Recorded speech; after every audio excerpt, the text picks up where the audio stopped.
नमस्कार, आप देख रहे हैं आज तक। आपके साथ मैं हूं सईद अंसारी। ये वक्त हुआ है हमारे विशेष कार्यक्रम वारदात का, लेकिन बड़ी खबर इस वक्त आ रही है। बस अब से कुछ ही देर पहले दिल्ली और एनसीआर में भूकंप के हल्के झटके महसूस किए गए हैं।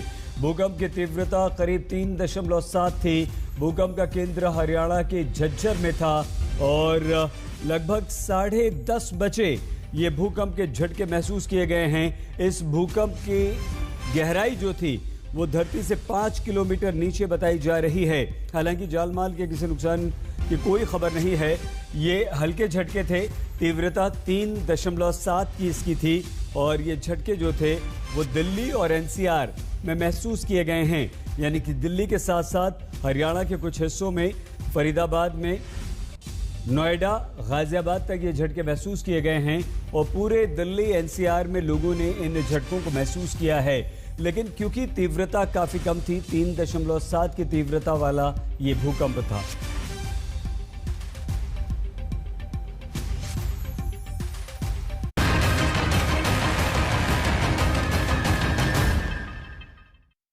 नमस्कार, मैं हूं शम्स ताहिर खान और आप देख रहे हैं वारदात।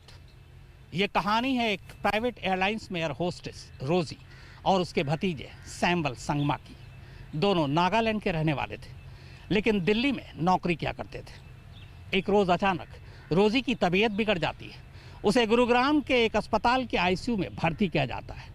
तभी अचानक सैमुअल देखता है कि रोजी को आईसीयू के अंदर आइसक्रीम खिलाया जा रहा है। इसको लेकर वो झगड़ा करता है। फिर कुछ देर बाद ही रोजी की मौत हो जाती है। लेकिन कहानी का अफसोसनाक पहलू ये है कि रोजी की मौत के करीब 20 घंटे बाद ही अचानक सैमुअल की लाश होटल के एक कमरे में पंखे से झूलती मिलती है। अब इन दोनों मौत को लेकर सवाल उठ रहे हैं।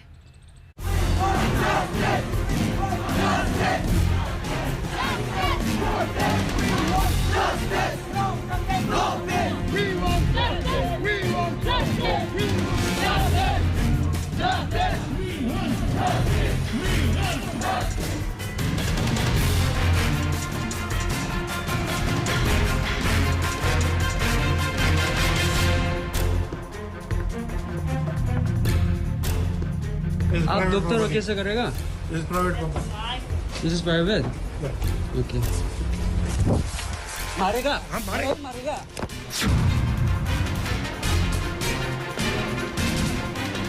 तो आइसक्रीम क्यों खिलाया? आइसक्रीम क्यों हम लोग उस क्यों मंगाने दिया आइसक्रीम?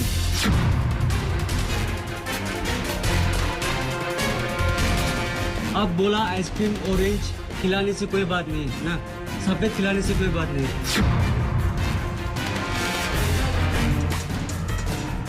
कुछ भी नहीं होगा ना? आपका भरोसा है ना? भाई ऐसा है, देखो आपका भरोसा है? ऐसा कुछ नहीं है। तो आइसक्रीम क्यों खिलाया?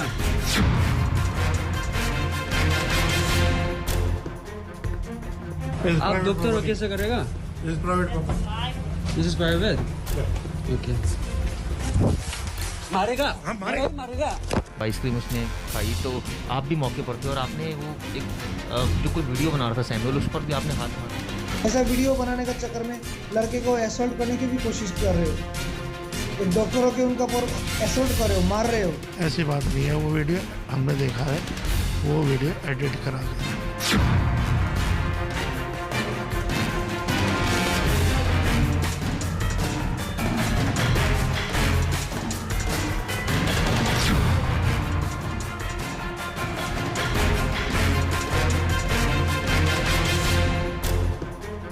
कंप्लीट मेडिकल नेग्लिजेंस है, जिसकी वजह से रोजी संगमा की डेथ हुई है। Medical negligence.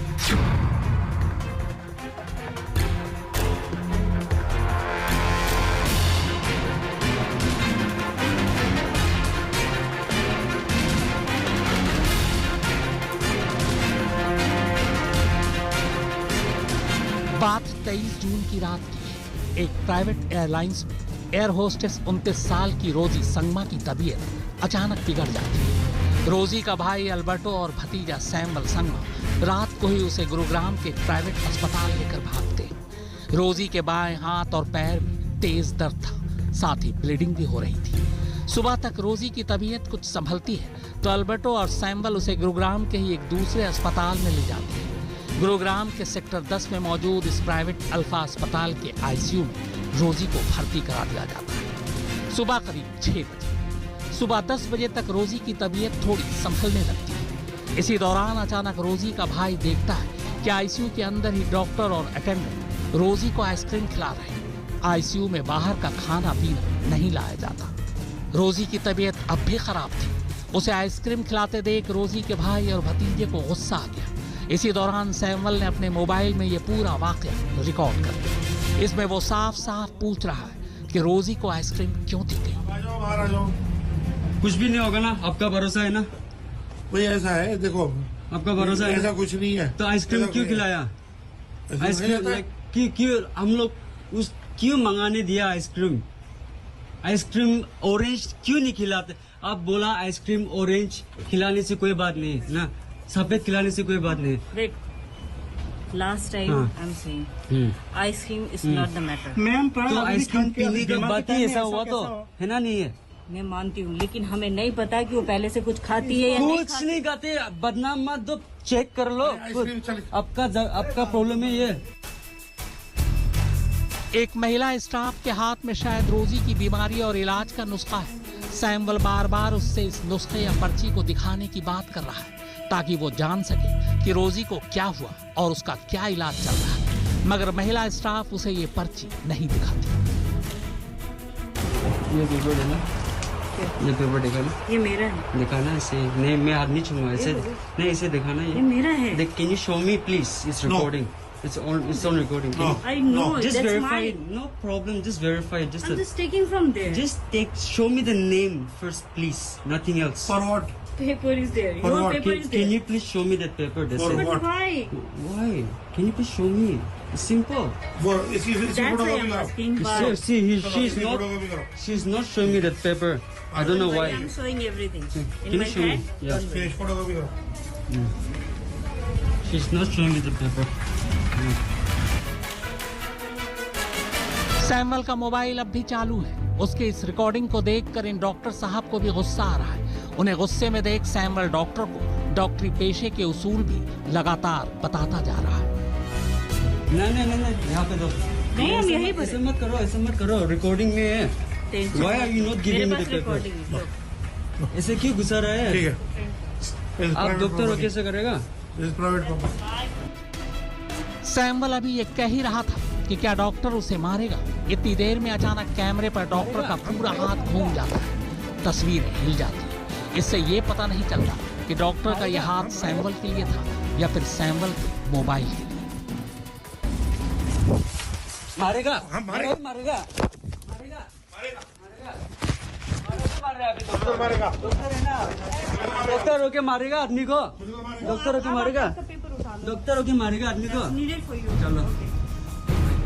इस वीडियो को रिकॉर्ड करने के कुछ देर बाद ही दोपहर करीब 12:30 बजे रोजी की मौत हो जाती है। रोजी के भाई और भतीजे दोनों को जब इसकी खबर मिलती है तो वो हैरान रह जाते हैं। उनका कहना था कि रोजी की हालत सुधर रही थी, लेकिन आइसक्रीम खाने के बाद अचानक उसकी हालत बिगड़ी और फिर उसकी मौत हो गई। इल्जाम ये भी है कि रोजी की मौत के बाद अस्पताल में आनन फानन में मोर्चरी वैन मंगवा लिया रोजी की लाश उसके घर भिजवाने के लिए, मगर सैमुअल और रोजी का भाई इस बात पर अड़ गए कि जब तक पुलिस नहीं आएगी वो बॉडी नहीं ले जाएंगे। इसी के बाद पुलिस आती है और लाश को अपने कब्जे में ले लेती है।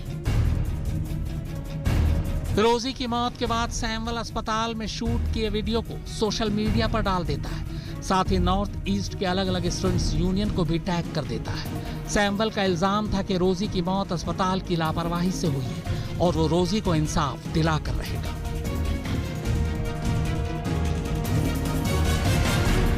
दिन भर की भागदौड़ के बाद रात को सैमुअल सफदरजंग एन्क्लेव में मौजूद अपने होटल लौट आता है। वो इसी होटल में मुलाजिम था। अगले दिन सुबह करीब 5:30 बजे सैमुअल दीमापुर में अपने पिता को फोन करता है। वो उन्हें बताता है कि वो रोजी को इंसाफ दिलाकर रहेगा। सैमुअल की अपनी माँ से भी फोन पर बात होती है। फिर नेक्स्ट सुबह में भी लड़के ने मेरे साथ बात किया, कॉल किया मेरे साथ। फोन रखने के करीब घंटे भर बाद सैमुअल के घर वालों ने जब उसे दोबारा फोन किया तो उसने फोन नहीं उठाया। कई बार की कोशिश के बाद घर वालों को कुछ शक हुआ। इसी के बाद उन्होंने सैमुअल के दोस्तों को फोन किया। सैमुअल के दोस्त जब होटल उसके कमरे में पहुंचे तो उनके पांव तले जमीन खिसक गई। सैम्बल की लाश कमरे में पंखे से झूल रही थी। 24 घंटे के अंदर अंदर संगमा परिवार के दो लोगों की रहस्यमयी मौत हो चुकी थी। तो फिर हम लोगों ने डिप्टी जब यहाँ लाया तो हम लोगों ने देखा बॉडी में भी इंजरी मार्क्स है। तो अभी पुलिस का इन्वेस्टिगेशन रिपोर्ट में यही बोल रहे हैं कि सुसाइड है, तो इंजरी नहीं है बोल रहे। फिर भी इंजरी का मार्क्स हमने देखा है, हमने लाइव वीडियो यहाँ बनाया है, वीडियो बनाया है हमने, तो इंजरी मार्क्स हमने पाया है इसका। तो मैं यही कहना चाहता हूँ कि आप क्लियर कट इन्वेस्टिगेशन करें। जो लड़का फाइट करना चाहता था, जो बाहर में रहता, 3 महीना से वो बाहर में रह रहा है, तो लड़का ने बोला नहीं मैं फाइट करूँगा, मैं छोड़ के नहीं आऊँगा, मैं केस करूँगा, मैं नहीं छोड़ूंगा उनको। यही बातचीत वगैरह चल रही थी। तो ये तो रही रोजी और सैम्बल की मौत की कहानी, वो कहानी जो शायद रोजी और सैम्बल की तरह ही खामोशी से दम तोड़ देती। मगर मौत से पहले सैम्बल का बनाया वीडियो इन दोनों की मौत के बाद और तेजी से वायरल होना शुरू हो गया। धीरे धीरे नॉर्थ ईस्ट के तमाम लोगों को ये साफ लगने लगा कि मौत का सच कुछ और है, और बस इसी के साथ रोजी और सैम्बल को इंसाफ दिलाने की एक मुहिम से शुरू हो गई। नॉर्थ ईस्ट के लोगों की भावनाओं को देखते हुए मेघालय और नागालैंड की सरकार और सांसद ने भी इस मामले की निष्पक्ष जांच कराने की मांग की। इसके लिए बाकायदा गृह मंत्री अमित शाह को खत लिखा है। तुरा के सांसद ने तो अपने खत में ये साफ साफ लिखा है कि सैम्बल की मौत खुदकुशी नहीं बल्कि कत्ल है, जिसकी पूरी जांच होनी चाहिए।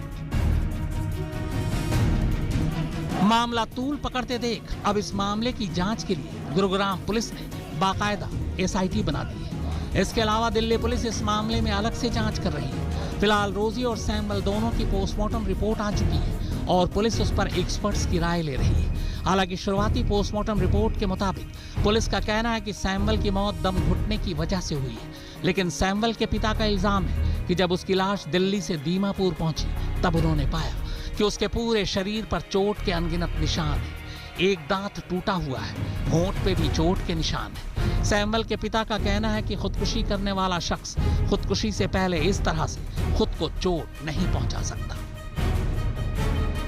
जो लड़का इतना फाइट किया, जो अपना आंटी को जस्टिस दिलाना चाहता था, वो लड़का कैसे सुसाइड पोजीशन में मिला है, वही हम ना जानना चाहते हैं। हमारा अपील यही है सबको, Delhi government, Haryana government, central government, सबको यही अपील है कि इसका क्लियर कट जजमेंट हो, क्लियर कट इन्वेस्टिगेशन हो और हमको सच्चाई जनाया जाए। इसमें कोई मैनिपुलेशन ना हो, कोई भी CCTV कैमरा हो, कुछ भी हो, कोई भी डॉक्यूमेंट हो, एविडेंस हो, फ़ोन हो, किसी का साथ भी छेड़खानी नहीं किया जाए, यही रिक्वेस्ट है। सैम्बल के परिवार वालों का सवाल ये भी है कि सैम्बल बिल्कुल ठीक ठाक था, उसे किसी चीज की परेशानी नहीं थी, फिर रोजी की मौत के 20 घंटे के अंदर अंदर वो खुदकुशी क्यों करेगा?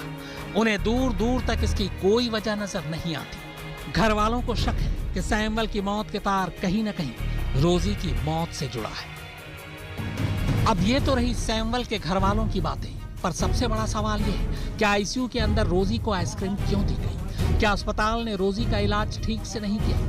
अगर रोजी की हालत वाकई नाजुक थी तो अस्पताल ने किसी सीनियर डॉक्टर से संपर्क क्यों नहीं किया या किसी दूसरे अस्पताल में रेफर क्यों नहीं किया? जाहिर है अस्पताल ही इसका जवाब दे सकता है। वारदात की टीम ने इस बारे में अस्पताल से बाकायदा बात भी की। अस्पताल के अलावा रोजी और सैम्बल की मौत को पुलिस किस तरह से देखती है, अब तक की पुलिस की जांच क्या कुछ कहती है, वारदात की टीम ने इस बारे में भी पुलिस से बात की। इस वक्त हम गुरुग्राम में मौजूद हैं और मैं ठीक अल्फा जो हॉस्पिटल है उसके बाहर मौजूद हूँ। दरअसल यहीं पर रोजी जो है वो एडमिट हुई थी और उसके बाद करीब 6 घंटे यहाँ पर एडमिट रही और उसके बाद उसकी मौत हो गई।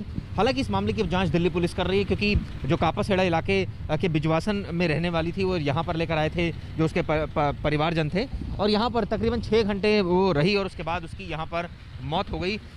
फिलहाल गुरुग्राम की एक SIT की टीम बनाई गई है जो जांच कर रही है, साथ साथ दिल्ली पुलिस की टीम भी जांच कर रही है, साथ साथ सैमुअल की जो मौत हुई उसको लेकर भी जांच की जा रही है कि आखिर उसने जो शुरुआती तौर पर क्या वाकई खुदकुशी का मामला है या इसके पीछे कोई और वजह है। ये तमाम जानकारी जो है वो पुलिस एकत्र कर रही है। कैमरामैन विनोद शिकारपुरी और सुनील मौर्य के साथ चिराग कोठी, गुरुग्राम आज तक। सैमुअल और रोजी की मौत के बारे में क्या कहता है अस्पताल और क्या कह रही है पुलिस, पूरी कहानी इस ब्रेक के बाद आप देखते रहिए वारदात। दोनों की मौत को लेकर कई सवाल हैं। सवाल ये कि रोजी की मौत की वजह क्या है, उसकी मौत कैसे हुई, और सवाल ये भी कि सैमुअल की मौत का सच क्या है, क्या ये खुदकुशी है या फिर कत्ल? अगर खुदकुशी है तो खुदकुशी की वजह क्या है, और अगर कत्ल है तो फिर कातिल कौन है? क्या रोजी और सैमुअल की मौत के तार एक दूसरे से जुड़े हुए हैं? जाहिर है इसका जवाब पुलिस की जांच में ही मिलेगा। लिहाजा आज तक की टीम ने भी अस्पताल से और पुलिस से इस बारे में सीधे सवाल पूछे। सर, यहाँ पर सैमुअल ने वीडियो बनाया और ये भी बात सामने आई कि आईसीयू में आइसक्रीम खिलाई जा रही थी, ये क्या फैक्ट है? आईसीयू के अंदर एक और पेशेंट एडमिट थी जिसके मुंह के अंदर अल्सर थे। उसको अगर कोई भी खाने का आइटम दिया जाता था, चाहे थोड़ा बहुत नमक तो होता ही है, तो वो उसको दिक्कत होती थी, तो उसको आइसक्रीम एडवाइस करी गई थी कि इसको आइसक्रीम दे दी जाए, जिसको वो आराम से खा पा रही थी। स्टाफ ने बताया कि इसने उसको आइसक्रीम खाते देखा, तो उसने वो अपनी नेटिव लैंग्वेज में ही बात कर रही थी। वो वैसे तो बता रहे थे कि एयर होस्टेस से 1 साल पहले जॉब छूट गई है, लेकिन उसने ना तो हमसे हिंदी में बात करी ना इंग्लिश में बात करी। वो अपनी लोकल लैंग्वेज में अपने रिश्तेदारों से बात कर रही थी और हमसे थोड़ा इशारों से कम्युनिकेट कर रही थी। उसने, जो हमारे स्टाफ ने हमें बताया कि उसने अपने पेट पे हाथ रख के बर्निंग करा और फिर मुंह पे आइसक्रीम बोला। तो वो स्टाफ कहे जी वो आइसक्रीम के लिए डिमांड कर रही है। तो कई बार एसिडिटी हो जाती है, पेशेंट खाली पेट होता है, हो सकता है उसने कोई दवाई खाई हो, उससे एसिडिटी हो रही हो, तो ऐसे केसेस में अलाउ कर देते हैं। हमने कहा कि उसके रिलेटिव से क्या दुला देंगे, लेकिन क्या है कि जैसे उसको आइसक्रीम दी गई, वो बाई चांस गिर गई नीचे और वो डस्टबिन में डाल दी गई। ये वीडियो में साफ साफ दिख रहा है। सर, आईसीयू के कुछ प्रोटोकॉल्स होते हैं, आप लोग डॉक्टर्स भी हैं, तो ऐसे में क्या ये एडवाइस किया जाता है कि किसी को आइसक्रीम दे दी जाए पेशेंट को, क्योंकि वहाँ तो पानी भी अलाउ नहीं होता? नहीं, ऐसा नहीं है, पेशेंट के कंडीशन के हिसाब से उसकी डाइट होती है। तो सर, जब ये सिचुएशन हुई थी, जब आइसक्रीम उसने खाई, तो आप भी मौके पर थे और आपने वो एक जो कोई वीडियो बना रहा था सैमुअल, उस पर भी आपने हाथ मारा? नहीं, ऐसी बात नहीं है। वो वीडियो हमने देखा है, वो वीडियो एडिट करा गया है, क्योंकि पेशेंट की कंडीशन ख़राब थी और उसके ब्लीडिंग हो रही थी प्राइवेट पार्ट से। हमें उसकी लैंग्वेज समझ नहीं आ रही थी। हमने उनके जो लड़के थे जो साथ में, उनसे ये कहा था कि हमें थोड़ी सी हिस्ट्री बताइए जिससे हमें कुछ लीड मिले इलाज करने के लिए, लेकिन उसने कुछ भी नहीं बताया। लड़की तो बता ही नहीं रही थी, उसने भी कुछ नहीं बताया। फिर हमने उनसे कहा कि देखिए पेशेंट की कंडीशन ज़्यादा ख़राब है और हमें पुलिस को इन्फॉर्म करना पड़ेगा अगर आप हमें नहीं बताएंगे तो। जब हमने पुलिस का नाम लिया, उसी टाइम वो एग्रेसिव हो गए, वो बार बार वीडियो बनाने लग गए। अब जैसे मैं कहीं भी जा रहा हूँ, पीछे पीछे, मान लीजिए मैं टॉयलेट में गया, मेरे पीछे पीछे आ गया जो है वीडियो बनाते हुए। अब तो ये थोड़ा इरिटेशन होता है, मैंने उसके हाथ से कैमरा छीना, तो उसने वहाँ पे बोला कि डॉक्टर इज हिटिंग मी। इसमें जो आरोप लगाया जा रहा है वो लगाया जा रहा है मेडिकल नेग्लिजेंस का, तो आपके हिसाब से क्या कोई मेडिकल नेग्लिजेंस का कुछ सिचुएशन बनी है? आपको लगता नहीं है? देखिए, ऐसा है, गवर्नमेंट ने स्पेशल इन्वेस्टिगेशन टीम नियुक्त की है जिसके अंदर मेडिकल बोर्ड भी बना है। हमने सारे फैक्ट्स और जो भी हमारे पास रिकॉर्ड्स थे वो हमने उस टीम को दे दिए। अब जो भी उस पर फैसला होना उस टीम ने लेना है। सर, पूरा मामला क्या था, कब आप लोगों को कॉल मिली? ये 24 तारीख की घटना है। 24 जून को पीसीआर कॉल हुआ था कापासेड़ा थाना क्षेत्र में कि एक लड़की है और वो मेडिकल नेग्लिजेंस से वो मर गई है। तो लड़की का नाम रोज़ी है और नॉर्थ ईस्ट कम्युनिटी को बिलोंग करते हैं। ये मणिपुर के रहने वाले हैं और गुड़गांव में अल्फा हॉस्पिटल में ये एडमिटेड थी फॉर सम मेडिकल एलिमेंट और ठीक हो रही थी और डॉक्टर्स ने शायद इनको कुछ फीड किया था आइसक्रीम वगैरह। तो फैमिली का ये कहना है कि वो उस तरह की फीडिंग से शायद इनकी मृत्यु हो गई और देवर एलिजिंग के मेडिकल नेग्लिजेंस है। तो इनका जो ये रिलेटिव है जिसका नाम सैमुअल संगमा है, तो ये यहाँ पे सफदरजंग थाना क्षेत्र में एक होटल है अल्तमस होटल, वहाँ पे लॉज उसने अपने आप को करा हुआ था अपने 2-3 फ्रेंड्स के साथ में। He was suppose to go back, वो वापस जाना था उसको कोहिमा मणिपुर सॉरी चंडीगढ़ में कहीं काम करते थे, हाँ वापस जाना था उनको। और यहाँ पे वो लोग ट्रांजिट के लिए स्टे कर रहे थे और इन द मीन टाइम वो काफ़ी अपसेट भी था क्योंकि इसकी मृत्यु हो गई थी और इनको भी ये लग रहा था कि मेडिकल नेग्लिजेंस की वजह से हुआ है। तो उसने अपने घर में फ़ोन भी किया और उसने बोला कि मैं डॉक्टर प्रशासन से बात करूंगा, मैं कंप्लेंट वगैरह करूंगा कि नेग्लिजेंस की वजह से हुआ है। और ये सब होते होते अगले दिन जो है 25 तारीख को सुबह 10:30 बजे वो he was found hanging in his room, जो अल्तमस होटल के रूम में। उसके फ्रेंड ने ही पहले नोटिस किया और बॉडी उतारी गई और जो 174 की कार्रवाई होती है हमारी उसको इनिशिएट किया गया। तो अभी पीएम के बाद में it was clear cut case of hanging only. However we have spoken with the family of the deceased, both the deceased, और उनको बता दिया गया है कि फेयर इंक्वायरी की जाएगी, जो भी अगर कहीं नेग्लिजेंस है तो उनके खिलाफ एक्शन लिया जाएगा। तो वारदात में फिलहाल इतना ही, मगर आज तक पर खबरों का सिलसिला लगातार